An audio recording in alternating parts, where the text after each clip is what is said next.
안녕하십니까. 도시재생을 읽어주는 오빠, 도시재생가의 아이돌 스티븐입니다. 뿅.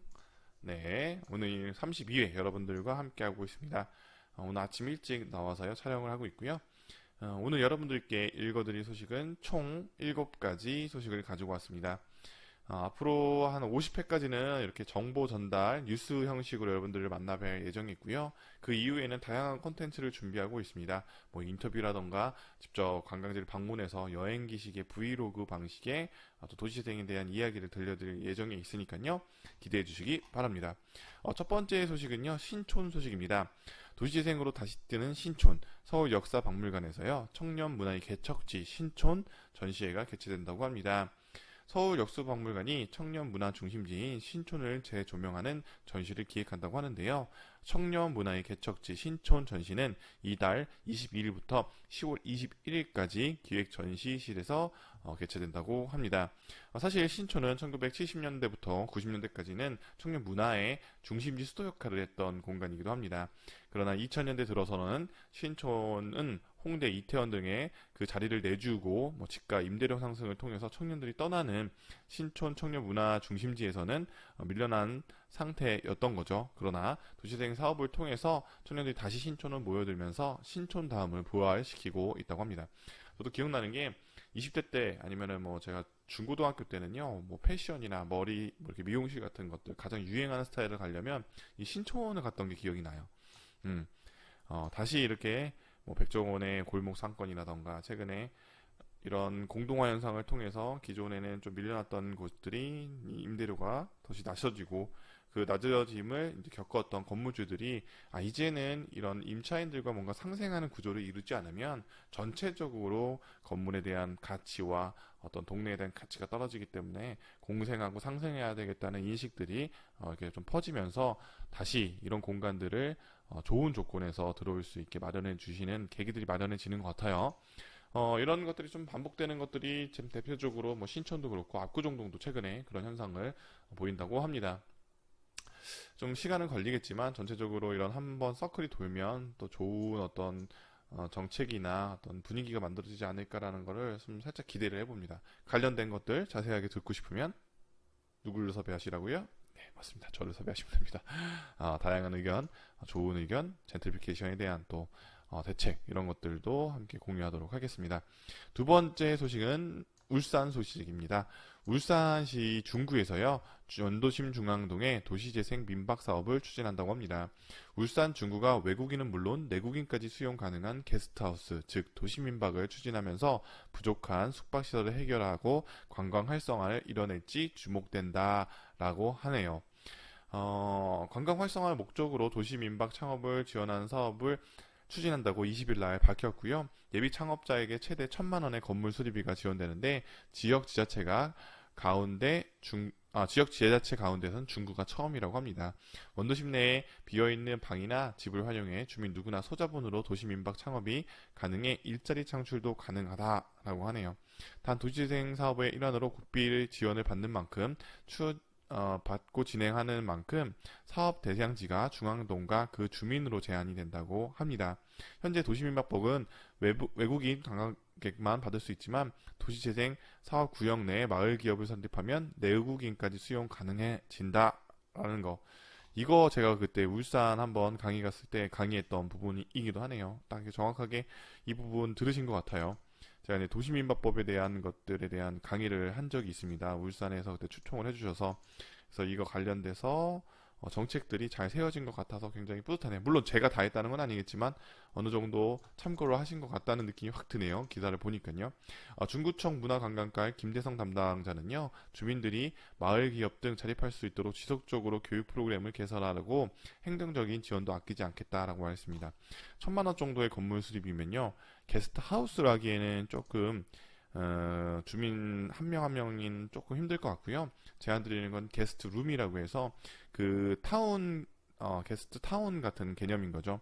조식을 먹는 데는 지역의 음식점으로 섭외를 하고, 그다음에 공간이 비어진 조그만 공간들이 조금 이렇게 이 정도 1,000만 원 정도의 건물 수리비를 들여서 다 방들을 또 수립한 다음에 그런 것들을 뭔가 게스트 하우스 타운 개념으로 인포가 공동으로 운영을 하고, 그래서 돌아봐서 전체적으로 그냥 한 곳에 머무르는 게 아니라 동네 전체가 뭔가 이런 게스트들이 활보할 수 있고 즐길 수 있는 기획이 최근에는 필요하다라는 생각이 듭니다. 그래서 저도 이런 방식들이 있고 이런 방식도 좀 추진을 해야지 일부 게스트 하우스가 하나가 성장하는 게 아니라 다양하게 지역 전체가 성장할 수 있다라고 좀 얘기를 드리는 편입니다. 참고해 주시면 좋겠고요. 관련된 또 상세한 내용들은 누굴 섭외하면 된다? 네, 맞습니다.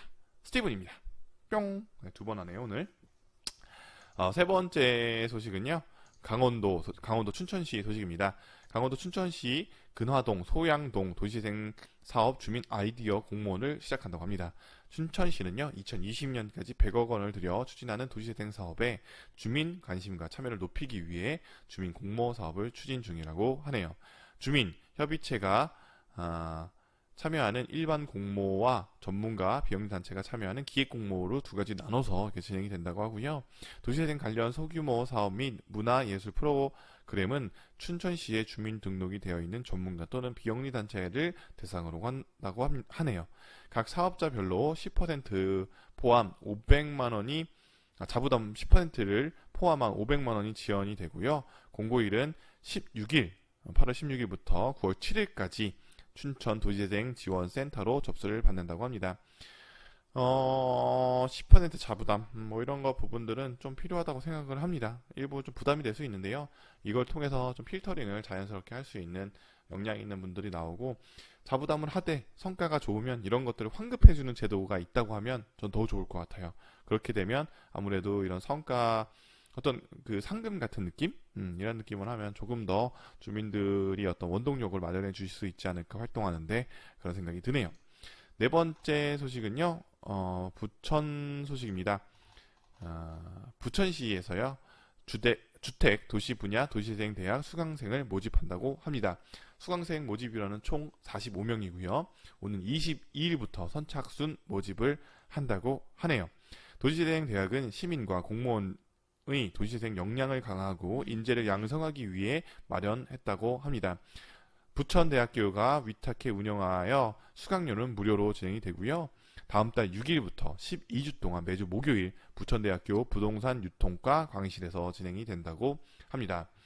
이영만 부천시 주택국장은요, 성공적인 도시재생 뉴딜 사업의 기초를 다지고 주민의 이해를 돕고자 도시재생 대학을 운영하고 있다며 도시재생 사업에 관심이 있는 시민들의 많은 참여를 바란다고 합니다. 주간 신청은요, 부천시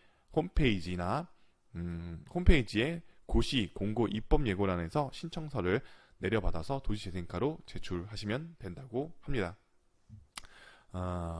네, 이렇게 좀 모집을 하는 데에서 이렇게 사실 신청을 하려면 좀 이런 것들 막 적고 하는 부분들이 있어서 좀 저는 이제 모바일로 요새는 이제 구글 폼이나 네이버 폼을 이용해서 충분히 신청을 받을 수가 있기 때문에 이런 루트도 한번 센터나 아니면은 시에서도 적용해 주시면 굉장히 접근성이 편해서 많은 참여자들을 모집하는데 조금의 도움이 되지 않을까라는 예상을 해봅니다.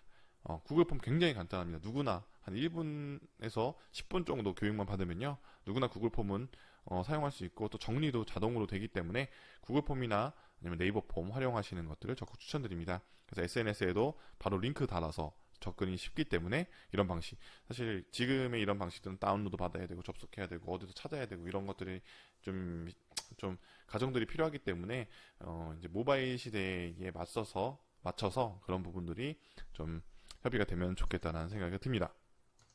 다섯 번째 소식은 충남 공주시 소식입니다. 충남 공주시가요, 오룡동 1원 도시재생 뉴딜 사업을 본격 착수한다고 합니다. 시는 지난해 12월 국토교통부 공모사업에 선정된 후 행정 절차를 통해서 도시재생 선도 지역의 지원 요청을 위한 주민공청회 및 전문가 토론회, 시의회 의견 청취, 도시재생 지원센터를 통한 설문조사, 다양한 의견 방향을 통해서 활성화 계획을 수립을 하였고요.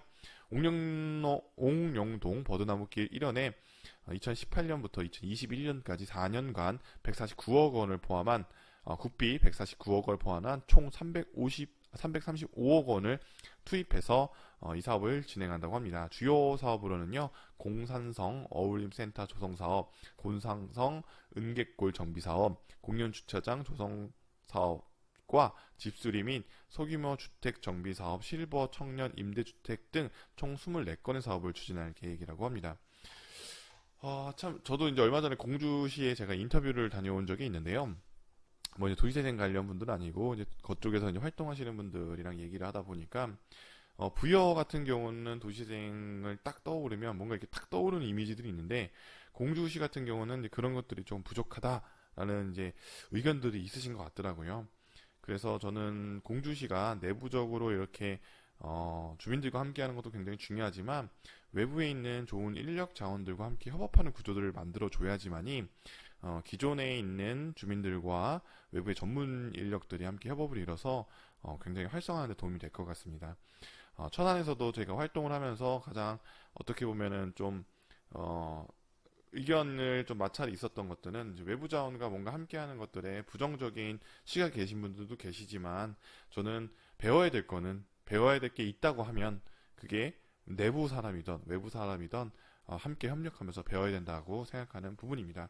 그래서 배워서 자생력을 키우고 그 다음에는 이제 스스로 할 수 있도록 주민들이 할 수 있게 해줘야지 처음부터 너무 배척하는 것들이 발생을 하면 이 도시재생 사업들은 잘 될 수가 없다고 저는 생각을 해요.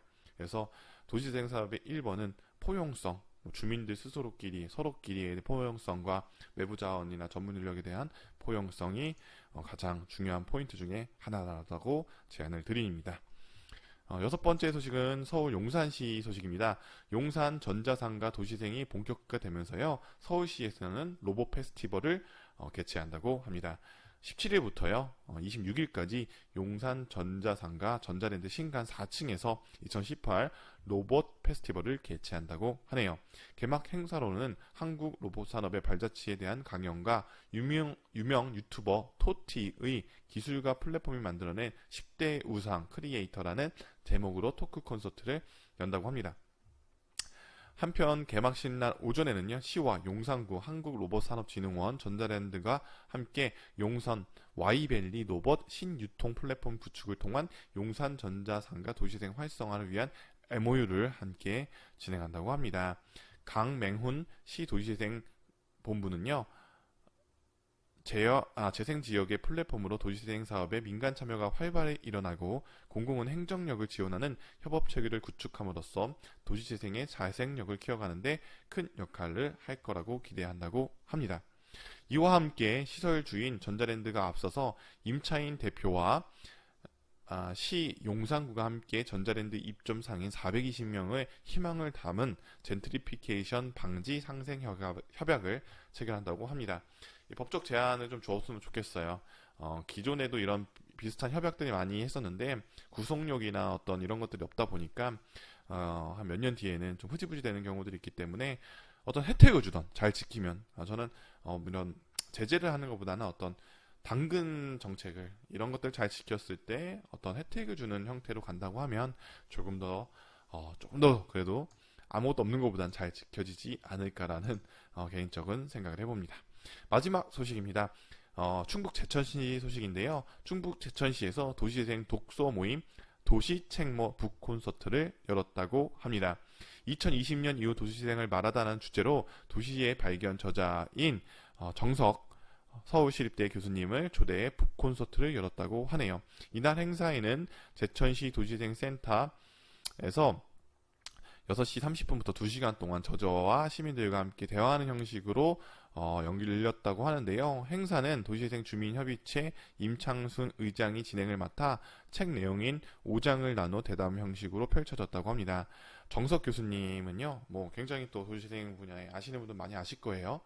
이번 행사를 통해서 얘기를 하시면서 도시를 바꾸려면 도시를 조금 공부할 필요가 있다며 어렵게 생각하지 말고 내 몸 건강을 돌보는 일과 본질은 똑같다. 내 도시의 주체도 한자인 나다. 그래서 시민이 나가 주인이 돼야 된다고 강조했다고 합니다. 이어 공부를 하고 현실의 이론과 연결을 지으면서 할 수 있는 것들을 작은 것부터 바꾸면 재미가 쏠쏠하다며 마을과 도시를 바꾸는 행복은 엄청 크다. 쉬운 것부터 바꿔라는 조언을 해주셨다고 합니다. 이런 복권 소트는 굉장히 괜찮은 것 같습니다. 도시재생 사업들이 굉장히 활성화되면서 주민들과 도시재생 대학을 하는 것도 필요하지만 주민들 스스로 이런 독서 모임을 만들어서 도시재생 관련된 학문들을 함께 공부해보는 자리는 굉장히 좋은 것 같다라는 생각이 듭니다. 그리고 이제 강의들도 굉장히 많이 이루어지는데 이런 식의 질의응답 방식의 강의도 굉장히 좋은 것 같아요. 그래서 주민들이 진짜 물어보고 싶은 것들, 궁금한 것들을 전문가한테 물어보고 그런 것들을 뭔가 답변해주는 형식도 도움이 되는 강연 방식인 것 같습니다. 이런 방식도 많이 다른 지자체에서도 도입을 해주시면 굉장히 좋겠네요. 재천씨 칭찬합니다. 좋아요. 네, 오늘 도시생을 읽어주는 오빠 여기까지 할 거고요. 내일 또 만나 뵙도록 하겠습니다. 도시생을 읽어주는 오빠 32회 여기까지입니다. 안녕.